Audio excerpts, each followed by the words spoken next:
Hi, everybody. Thanks for tuning in today. Today, I'm going to be talking about coming out.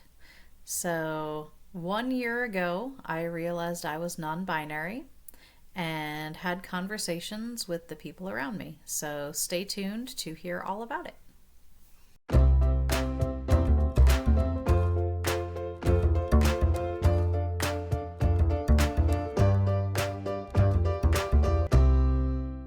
So, coming out. That's kind of a big thing, right? Um, so I'm going to start back to the beginning of my coming out, discovery, gender identity story here. Last year, I got LASIK, and I've wanted to do drag for a long time and had glasses, so I couldn't have the big frilly eyelashes. And I think I was just using it as an excuse, but once I had that excuse gone, I realized, hey, I can do the drag makeup with the big eyelashes now. So I started watching drag makeup tutorials and started seeing suggested videos talking about gender. And I go, oh, I'd like to learn more about this. I've known people who are non binary and don't really know that much about it. So I'm just gonna listen to some of what they have to say, and I realized that they were talking about me. Now, until that point, I had just resigned myself to be my assigned birth gender and just kind of go along with it, even though it didn't really suit me that well. But once I found that there was a word that could better describe my gender identity, like I just fully embraced it. It was not a long period of discovery, though this year has been a journey. But I was ready to tell people right away. So the first person I told was my spouse. And so of course I watched several videos and I'm like going, wait, this is me, but is this me? Like before I go telling everybody. So I watched a lot of videos, I did a lot of reading online, and really kind of thought about it, and it just everything resonated so much with me. So I went and told my spouse and I said, I think I'm non-binary. And he's going, okay. And he was just kind of accepting, and I'm going, so like my gender identity is both male and female, both. And he's going, oh, okay. And so I sent him links of the things I've been watching and reading, and he was just so supportive and even had a chance to reflect on his own gender and just everything that could mean for the two of us and for him specifically and for me specifically. And yeah, he's just been amazing through this whole journey. Really, I cannot say enough about how truly thankful I am to have him. It's just been such a great journey. I know I am so lucky because not everyone who discovers or comes to terms with their gender identity is really this lucky to have somebody who in their life who is this supportive. So that went really well. Overall for me, my whole coming out it went really well. Like really, even at the beginning, like I didn't say I so much came out as I just found a new word to describe myself. So like it didn't change who I had been outwardly for the most part. Although I have made some changes over this past year to my gender expression and to, allowing myself to explore different parts of my gender more fully.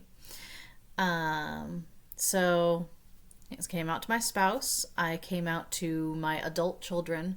My adult children were super supportive, still are.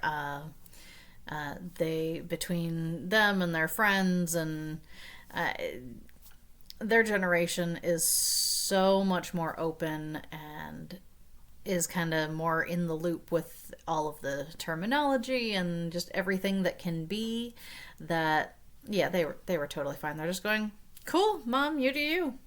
And it's like, okay, cool, great. So they've been great.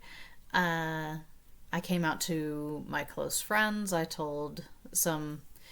So I contacted in like direct messages and phone calls and emails directly to a few people, in my close friends and family. People who, if they saw the public announcement, may be hurt that I didn't tell them specifically. Or if they missed it and heard about it like 6 months later, they'd be going, why didn't you tell me? And also people who had been kind of a shining light, being an example in my life and things like that, so that they could know that that I had seen their example. Okay, so when I first recorded the video, I forgot to tell you how I came out to other people, which is kind of important when thinking about how people reacted. So when I came out, I typed everything out that I wanted to say. I wrote up an introduction. I wrote up like some background, how I heard about non-binary, why it resonated with me, and like reflections about being non-binary in general, so that people could kind of understand where I was coming from and that this isn't just something that came out of the blue and was impulsive. Also, then I typed out an FAQ section. So there had been other people's videos that I had watched where they talked about their loved ones having questions, asking this or that.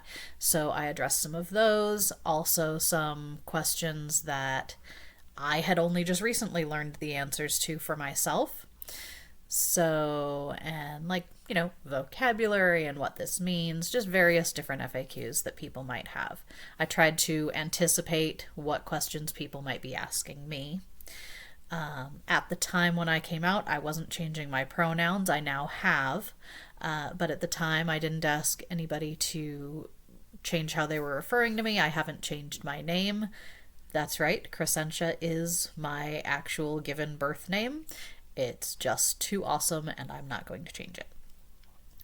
But so I wanted to tell people, like, what I'm talking about, what's going on with me, what I'm expecting of them, and try to answer any questions that they might have, so that when I put this out there, everything was already out, all the questions are answered, and no one would have any questions.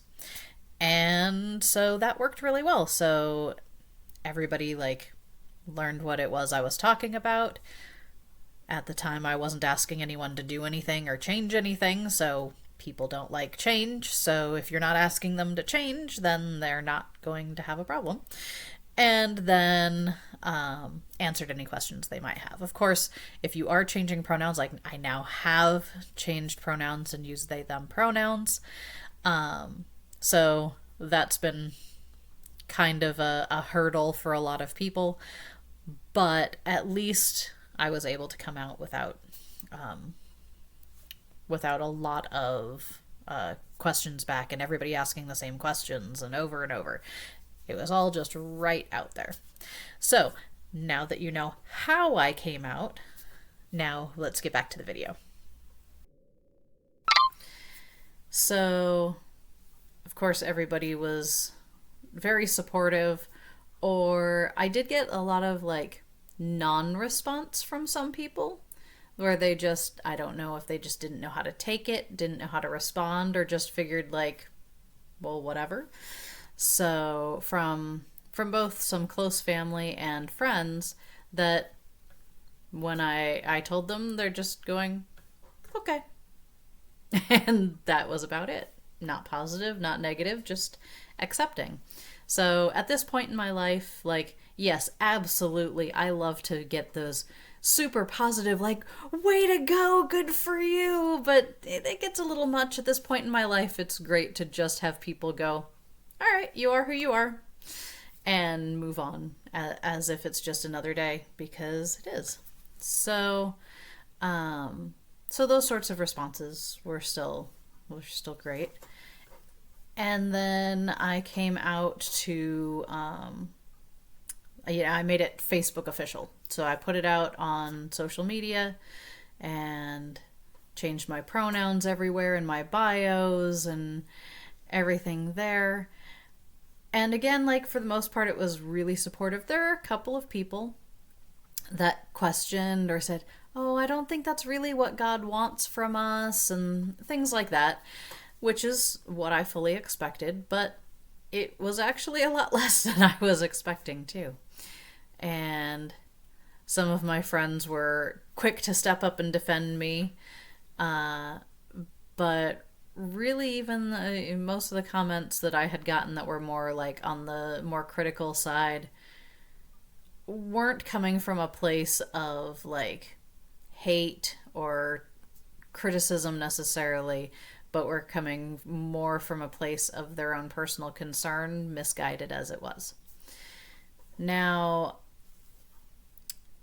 I personally am a Christian, so I've been attending church for over 20 years, and I had belonged at one point to a Pentecostal church, which teaches men to be men and women to be women, and women are to grow their hair long and uncut and wear skirts and dresses. And so these are things that I adopted for myself as part of my expressions of faith. And so I had not cut my hair in almost 20 or over 20 years. Over 20 years. And so, in fact, this section of my hair that is long is still the uncut portion of my hair. I decided to keep a section of my hair long and uncut as part of my continuing dedication to my faith, even though I did cut a lot of my hair short as a reflection of my gender identity. So it's an odd haircut for sure. This is actually evenly in the back, and I usually have it up. I pretty much always would wear my hair up anyways, just because it just gets so tangled, and so it's just easier to maintain when it's kept up. But I thought I'd keep it down for this video today. So, and I continued wearing variations of skirts or long shirts that were, would cover more and things like that. And I have stepped back on that, and I've been wearing more, pants by themselves and jeans and things that I'm feeling more comfortable in as I've explored my gender further and gotten further along, and really prayed and come to terms with my gender identity and how I want to express it. I have changed the way I dress quite a bit. But so that, of course, is a concern for many, that when coming out with a non-traditional gender identity or sexuality, if they're a member of a church, they may be cast out or criticized or forced into counseling. And I was actually really lucky, and a couple of years ago we had changed churches from a more conservative church to one that is open and affirming, and will perform gay marriages and welcomes truly everyone as they are. And so we had joined as allies, and it turns out that it was just the community that I needed, so that when I came to terms with my gender identity, I knew that I didn't have to struggle when I came out, that I just had to say something, and they have been so affirming. And I even had a chance to speak for one of our services this summer, and to speak about my gender identity and being a new person at church and being a new voice, both in as a new member and also as a gender identity that many hadn't really heard about. So I had a chance to educate others on non-binary gender identity, which was really a great opportunity. And I love speaking and just being open about this. And many aren't really that open and don't want to be the one to educate. So, it's nice that I'm able to do that because so many just don't have it either in their skill set or just aren't comfortable doing it. So, of course, now I am fully open and fully out, which means with an unexpected gender identity, unexpected pronouns, I come out every time I meet a new person. Every single time I meet somebody new, every interaction is a chance for me to come out all over again. And it's pretty exhausting sometimes. And I get misgendered a lot, of course, because really they, them pronouns are a new thing for so many people. And absolutely, it should be their job to be respectful and to learn my pronouns and to get used to this. But I understand that that's not necessarily going to happen, or that even when people mean well, sometimes they need reminders. So I wear a pronoun button, and a lot of people don't even bother reading it. But when I introduce myself, I will introduce myself and say I use they, them pronouns and point to my button so that they can have that reminder. Now, that doesn't necessarily work for everyone, and not everyone wants to do this. It's just something that I do. So I have been out. I came out to a lot of people, and something I want to talk about is how I came out to my younger children. So I have 2 children who are in elementary school, and we've talked about people being transgender before. I have a good friend who is transgender, and when she had her confirmation surgery, she stayed with me for a few days, and so my kids already had known a bit about transitioning in the binary. And that was before I knew I was non-binary, before I knew non-binary was an option. We had talked about binary transitions and how, talk to them on their level about gender identity and the desire to show themselves as the gender in their mind rather than the gender of their body. And so we'd talked about that before, but talking about being non-binary was something completely new. So my understanding of sex and gender was a bit wrong.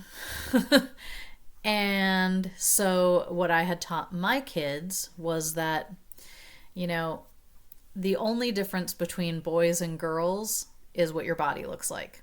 And otherwise, you can do whatever you want. People can do whatever they want. It doesn't matter what your body is. You can choose to do whatever you want. Your brain is something completely different. The only reason we call some people boys and some people girls is because of your body, which is oversimplistic, but is the understanding that I had been raised with, that, many people have been raised with.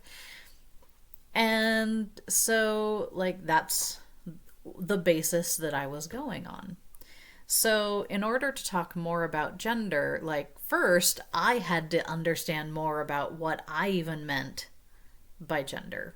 I did a lot of reading, looking at scientific papers, what the scientists think of gender, what people who are transgender think of gender, what people who are non-binary think of gender, and just kind of what our culture thinks of gender, what all of the Western culture, and finding looking at Christian pages and what makes a man and what makes a woman, and these ideals for the genders and what our society holds up as ideals for the genders. And so compiling kind of these lists of what qualities, what is gender based on what qualities and drives. And really I I feel like gender isn't just something that you that the things that you're interested in or you like or you want to express, but more of your internal drives. So not just, oh, I like cars. Cars are cool. I like flowers. Flowers are cool. Because like some of us are just very agreeable. Like I like just about everything, and I can have a conversation with somebody about just about anything and find something to be interested in, find some sort of common ground, some questions. Like it's interesting to me. But that doesn't necessarily mean that I have a drive to seek that thing out. I don't necessarily have an internal drive to learn all I can about rocket ships, for example. They're interesting, but it's not like a drive to me. I have an internal drive to be a gentleman, to be strong, to be a caretaker, to grow and nurture things, to create. I have a lot of these drives that are beyond interests. And for me, that's kind of how I view gender, are those internal drives. What motivates you? What do you feel like you should be doing in your core, not just what other people tell you you should be doing. So I created like a quiz to kind of help me work through these. There's a bunch of these online gender quizzes out there, and some of them are fun, some of them are just like super simple and like way overly simplified, and yeah, then they'll give you the range of answers. You're a boy, you're a girl, you're a trans guy, you're a demi boy, you're a cis girl, and like just, or your gender doesn't matter. So some of the quizzes are kind of fun, and like you answer a bunch of questions, and then it gets to the end and it's going, you are whatever gender you say you are. And it's like, well, yeah, that's nice and affirming, but that really doesn't help somebody who's questioning, but it's a nice break from those other things. So I came up with a quiz to help me work through my own and hopefully help other people kind of see how they view their own gender. And it's designed to not only, like, it doesn't necessarily tell you what gender you are, it tells you what gender you see yourself as. So without having you say, oh, I see myself as this, it goes through, each question is a different quality, and it has you answer whether you think it's masculine and it applies to you, whether it's feminine and applies to you, whether it's gender neutral and applies to you or doesn't apply to you. And I'll put the link down there and you can check it out if you'd like to see like kind of how it's set up, or take the whole quiz and see what you end up with. I will say that most people end up being neutral, because I think either like our society is getting away from assigning gender to qualities, or people don't want to assign a gender to a quality. I'm not really sure how that all goes, but it can kind of help you to take a look at how you view your own gender through the lens of Western culture. So this, of course, was a much more complicated thing than I thought my elementary school kids could really like look at as far as the quiz goes. So I wanted to come up with a way to talk to them about gender, to kind of like clarify and change how I had explained gender in the past. So I wanted to play a game with them to kind of give a basis of like talking about gender with them. So we have this fun game of comparisons, pickles to penguins. So the idea of the game is there's a lot of these different cards with pictures. And when you play the game, so if somebody played the globe card, for instance, then you could lay the marbles card on top of it and say they're round. So there has to be some sort of comparison. So after the marbles, here's spider web. So it's shiny, because it's shiny in the picture. And so, I mean, you'd have to come up with different ways to compare. So I decided to use these picture cards in my gender game. We had the cards in a pile. So when it was your turn, you would draw 3 cards. Now these are double-sided cards. So they have pictures on both sides. So you would get to choose which picture you are going to use. So I like the marbles. I'm going to use the marbles for the example. So when it was your turn, you would put down the card of your choice, and this is marbles. Now each person then had a set of these little slips of paper that I made. So I have a pink, a blue, and a yellow. There's a red X, a green check mark, and a little question mark. When it was your turn, you would put down your card, and then you would choose whether you thought it was more associated with girls, more associated with boys, or more associated with both or neither.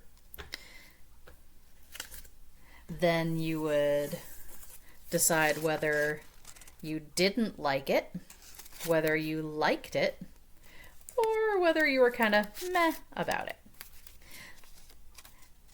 And you would put those face down in front of you. So you would put the card face up and these cards face down.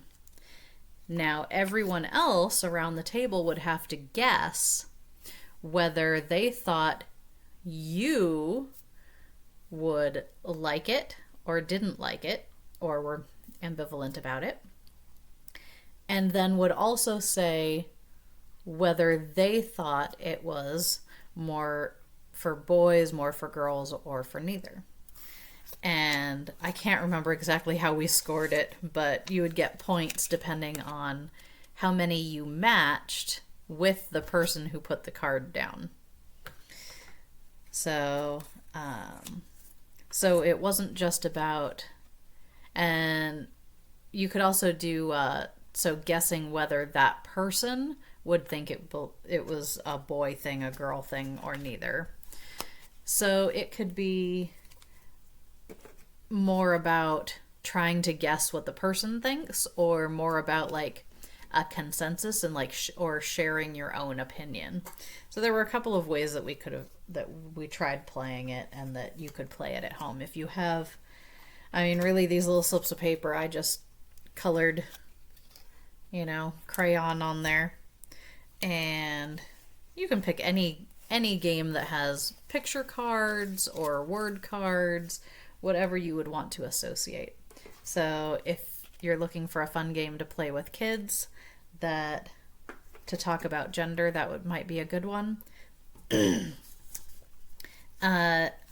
You do want to supervise kids. Like if you were planning to do this in like a classroom setting, you definitely want to play with the kids though, because I think in a classroom setting, it would kind of leave it open to some bullying and peer pressure of what is a girl thing and what is a boy thing. And so you definitely would want to monitor that one. But it worked really well in our family. And then after we had talked about that, after we had played a few rounds, then we were able to have a conversation about what is gender. And then we were able to have the conversation about how I am non-binary gender. I'm both male and female.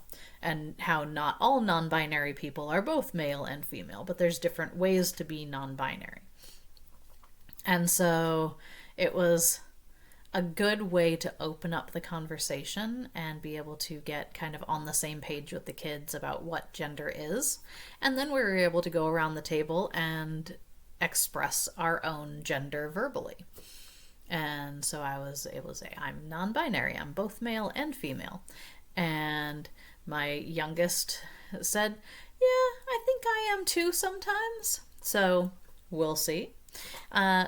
It might just be because he identifies most with me, or it could be that's how he feels about gender, or maybe it's just because like gender hasn't really been an important thing in our lives, so he doesn't have a strong sense. But whatever he wants to do with it, great. My next youngest said, I am a girl, and that's it. And so, yeah, she knows what she is, so great, good for her. And my spouse was able to talk about like how he feels about his own gender. So it was really a great way to have a conversation with the kids. And we'll probably pull this back out now and then and talk about gender now and then, and keep the conversation open. So those are the ways that I have come out to people in my life. Everybody kind of needs something a little bit different. And you'll want to, if you're thinking about coming out to people, if you're wondering how to talk to others about it, like everybody might need a little bit different way to talk about things. And so like it's a tricky thing to do. And like I said at the beginning, like I didn't even really call it coming out. It still feels weird to say, you know, I came out as non-binary, even though I did. Because it really didn't feel like it was something like I had been in a closet. You know, I didn't feel like I had been hiding. I just didn't know the word.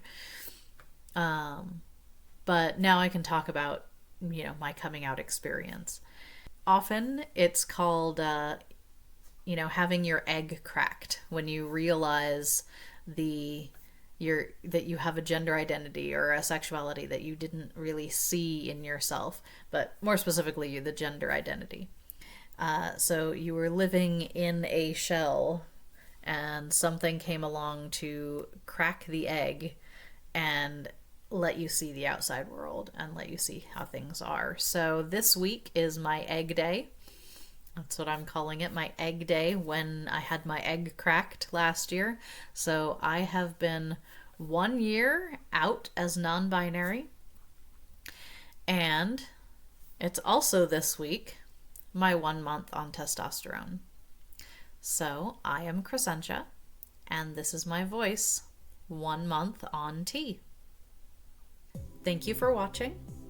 And I really appreciate you being here and learning more and being part of the community. And please like this video, go watch my other videos, like them, subscribe if you do like my videos and want to see more. I'll try to be putting out more videos here and there and talking about my experience and my life, and who knows what else I'll come up with along the way. And I just appreciate you taking the time to watch the videos. So thank you very much, and we'll see you next time.